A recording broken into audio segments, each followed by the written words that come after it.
Il y a des liens qui usent l'âme sans jamais élever le cœur. Des relations qui semblent commencer comme un refuge, mais qui finissent par devenir une cage où l'on oublie doucement qui l'on est. Ce genre de lien, lentement toxique, s'enracine dans le besoin de plaire, dans la peur de perdre, dans cette fatigue ancienne de toujours devoir justifier notre existence. Et sans s'en rendre compte, on apprend à tolérer l'intolérable. On sourit pour éviter la colère. On s'excuse pour garder la paix. On reste, pour ne pas se perdre davantage. Mais ce que l'on tolère en silence, on enseigne sans le vouloir. Il ne s'agit pas ici de blâmer. Il s'agit de comprendre. Comprendre que face à un narcissique, l'erreur tragique, c'est d'espérer qu'il changera en réalisant qu'il vous fait du mal. On croit, naïvement parfois, qu'en montrant nos blessures, l'autre finira par avoir de la compassion. Mais le narcissique ne lit pas la douleur de l'autre comme une alarme, il la lit comme une opportunité. Plus vous vous expliquez, plus il affine sa stratégie. Plus vous vous ouvrez, plus il cherche la faille. Sa logique n'est pas celle du dialogue. C'est celle de la domination subtile, du renversement constant de la réalité, de cette extraction émotionnelle où chaque geste est calculé pour nourrir son besoin de contrôle. Et pourtant, il existe une autre voie. Une voie sans confrontation directe. Une posture intérieure, calme, mais ferme. Comme un mur de pierre que le vent finit par contourner, faute de pouvoir l'abattre. Le stoïcisme ne nous enseigne pas à fuir les conflits, ni à les provoquer. Il nous apprend à rester là, enracinés dans ce que nous contrôlons vraiment. Non pas l'autre. Non pas ses mots. Mais notre posture. Nos limites. Notre capacité à nous retirer sans bruit, et sans permission. Seneca écrivait, « Celui qui se fâche par les fautes des autres oublie combien il est vulnérable lui-même. » Et dans cette phrase, il y a tout l'art de la résistance silencieuse. Il ne s'agit plus de se battre pour être compris. Il s'agit d'apprendre à être inébranlable dans sa dignité. À ne plus offrir au bourreau ce qu'il cherche, une réaction, une justification, une faille. Il s'agit de redevenir pierre. Non pas froide, mais solide. Non pas dur, mais stable. Ce que vous allez entendre dans cette vidéo, ce ne sont pas des techniques pour manipuler en retour. Ce sont des gestes silencieux, des choix intérieurs, des attitudes qui, appliquées avec constance, finiront par redéfinir complètement la dynamique, sans jamais avoir besoin de crier. Vous n'avez pas à devenir violent pour être respecté. Vous devez devenir clair. Vous devez devenir centré. Et surtout, vous devez cesser de chercher la validation de celui qui se nourrit de vos doutes. Respirez. Vous êtes encore là. Et c'est déjà assez pour commencer. Ne jamais se justifier face à une attaque émotionnelle. Il y a une fatigue dont on ne parle pas. Celle de toujours devoir s'expliquer. Justifier ce que l'on ressent, ce que l'on pense, ce que l'on fait ou ne fait pas, face à quelqu'un qui, de toute façon, n'écoute jamais vraiment. Ce besoin de validation, presque instinctif, devient un piège quand il est placé entre les mains d'un narcissique. Car chaque mot que vous prononcez pour vous défendre devient une brique qu'il utilisera pour reconstruire une version de vous, déformée, affaiblie, contrôlable. Plus vous vous justifiez, plus vous l'informez. Plus vous l'informez, plus il affine son emprise. Et ce que vous croyez être une tentative de dialogue devient une offrande involontaire à son pouvoir. Le silence, dans ce contexte, n'est pas une fuite. C'est une fracture. Une rupture invisible dans sa stratégie. Quand vous ne jouez plus le rôle qu'il attend de vous, il perd pied. Il vacille. Il doute. Et ce doute, aussi imperceptible soit-il, est une victoire. Car un narcissique ne supporte pas ce qu'il ne comprend pas. Et le silence, bien placé, devient une énigme qu'il ne peut décoder. Ce n'est pas une absence. C'est un message. Et c'est dans ce message muet que votre posture commence à se redéfinir. Les neurosciences parlent ici de dissonance cognitive. Quand une personne attend une réaction, et ne la reçoit pas, son cerveau s'active, cherche une cohérence, tente de reconstruire une logique. Et c'est là que vous reprenez le pouvoir. Non pas en criant, non pas en suppliant, mais en échappant à sa logique. En refusant d'entrer dans l'arène qu'il a construite pour vous. Le silence n'est pas une défaite. C'est une résistance. Épictète le disait avec une clarté désarmante, Si quelqu'un vous provoque, sachez que c'est votre jugement qui est troublé, pas l'événement en soi. Ce n'est pas ce qu'il vous dit qui vous atteint. C'est la manière dont vous y réagissez. Et quand vous cessez de croire que vous devez prouver votre valeur à quelqu'un, alors, enfin, vous redevenez libre. Votre silence n'est pas un vide. C'est un mur. Un mur fait de conscience, de retenue, de clarté. Et ce mur, tôt ou tard, enseigne à l'autre que vous ne serez plus jamais accessible de la même façon. Vous n'êtes plus dans l'attente. Vous êtes dans la présence. Vous n'êtes plus dans l'explication. Vous êtes dans l'ancrage. Vous êtes là. Solide. Et ça suffit. Réduire la réponse émotionnelle à l'extrême. Il y a une illusion profondément ancrée dans l'esprit de ceux qui ont trop souffert, celle que pour être respecté, il faudrait exploser. Hausser le ton, s'imposer, claquer des portes. Faire du bruit pour exister. Mais face à un narcissique, ce bruit devient un festin. Car ce qu'il recherche avant tout, ce n'est pas la paix, c'est la réaction. Il se nourrit de vos émotions. Il se nourrit de votre colère.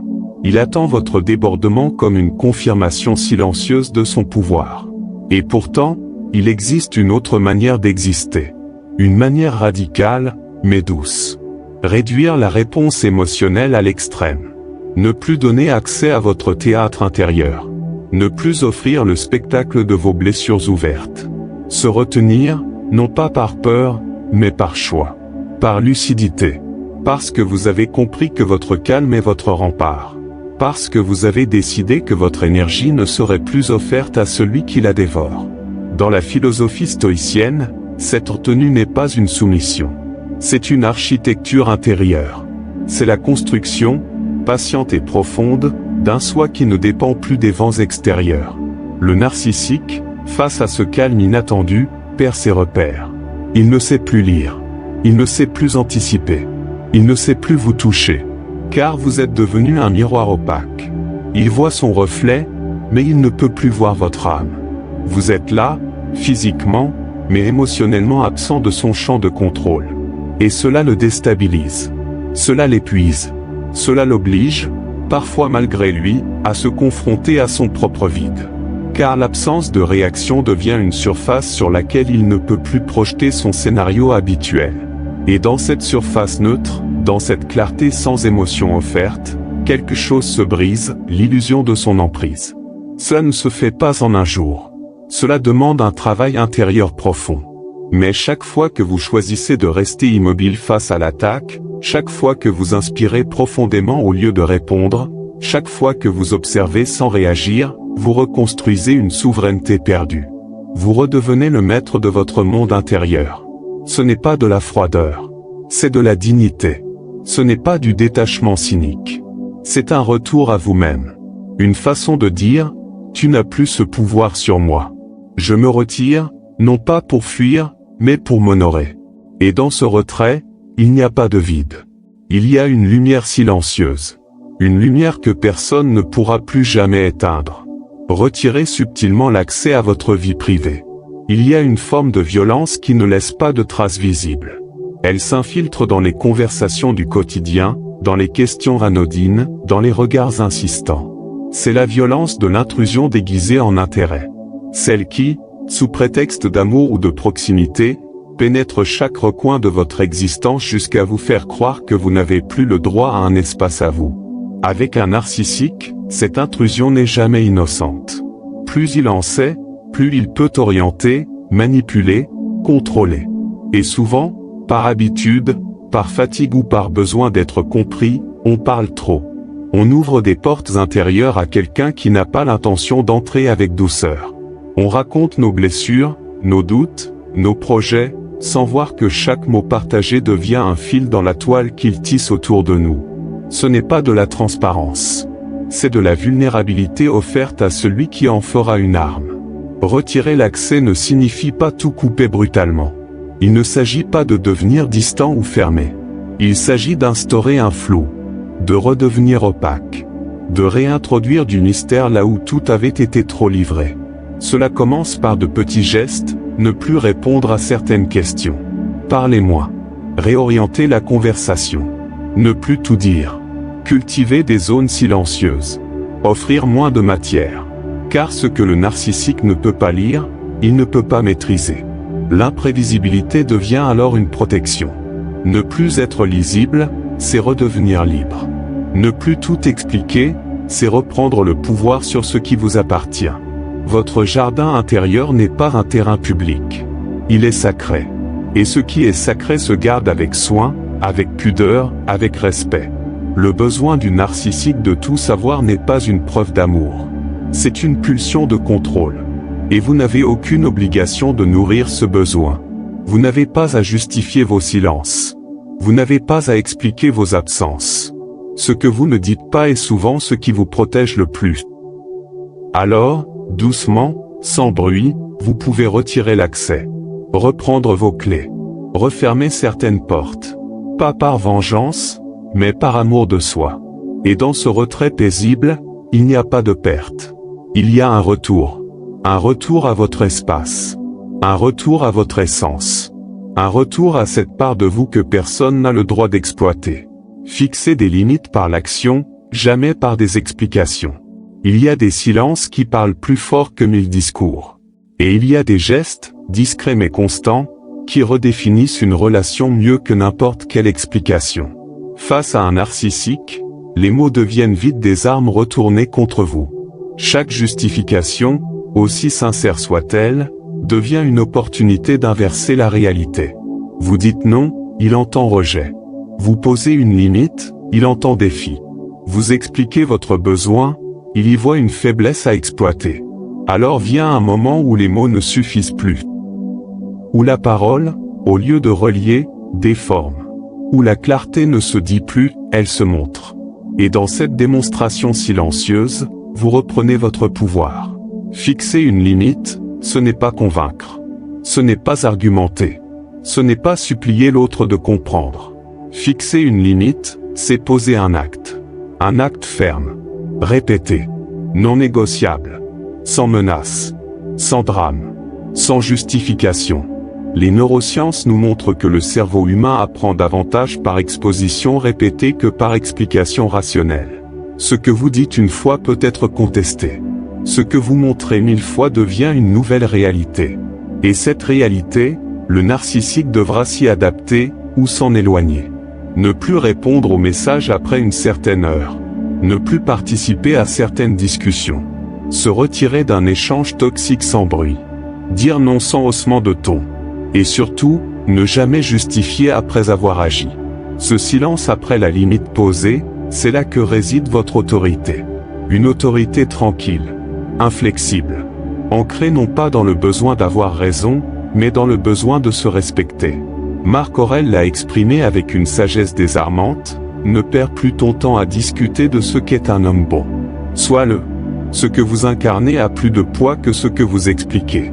Et dans un monde où tant cherchent à convaincre, ceux qui vivent selon leurs principes, sans se justifier, deviennent impossibles à manipuler.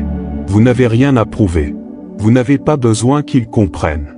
Vous avez seulement à être cohérent avec ce que vous savez juste pour vous. Et cette cohérence, incarnée dans vos actions, devient votre bouclier le plus solide. Vous ne parlez plus de vos limites.